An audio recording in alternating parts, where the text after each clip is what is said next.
Hello and welcome to Getting Started with dbDOS. This is step 2, installing and configuring the dbDOS program. Once you have completed your move of your applications, your programs from dBASE, and your data onto the new machine, you're ready to install the dbDOS program on your new machine. Simply double-click the setup.exe. This will kick off the Windows UAC or User Account Control question. Press yes on that, and that will kick off the installation. The first screen to the installation is nothing more than welcoming you to installing dbDOS. Press the next key. You will be presented with the license agreement for dbDOS. dbDOS is licensed under a named user license, just like dBASE. Once you accept the terms and press next, you'll then be taken to where you can put in the rest of your user information and your key to activate the product. Once you put in your key and hit the next button, it'll then give you a summary of what's going to happen. We're going to install it on your main drive underneath Program Files, dBASE, dbDOS, and we're going to take up a little bit of space, less than 10 meg, and you hit next, the program will install, and at the end of it, it'll basically give you a complete.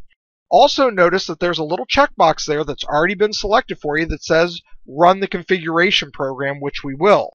Now, when you hit finish, that's going to kick off the configuration program, but I just want you to be aware that on your machine you will have a location on your start menu that shows the dbDOS application and the configuration product.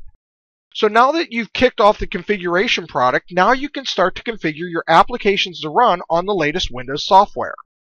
The first thing you have to do is select what database or dBASE product you're supporting. We support dBASE 3, 4, 1, 2, and 3, and version 5 of DOS-based dBASE. Once you've done that, if you notice over here on the side, we have a create shortcut for dBASE 5. Because I've selected dBASE 5, you'll also notice the icon says dbDOS exe. That means it's going to take me directly into the application. So once I've selected that, I'm ready to go. Now, if I wanted to go out to the command prompt, I could ask, where do you want to load the command prompt? Notice that dbDOS comes up with a different icon showing that :/dbDOS, and then I'm loading dBASE 5 because I have dBASE loaded up here. Now, you also have the option to customize your name if so desired. But that's the first step in creating a shortcut on your Windows desktop. After that, step 2 is really where are the things located? Well, on mine, it's located in dbDOS en dBASE, and that's where my program is located. The shortcut then that gets generated from this will be placed on your Windows desktop. The last step you have to do is basically set up some options. Do you want it to start up in full screen mode? Do you want to open a status window? And also, how do you want it to print? Basically have 3 options. You can print locally to any Windows printer device. You can print to a network capability to print out to a network printer, or you can take your output and print it to a file, which then can be used and printed from any other Windows device in any application.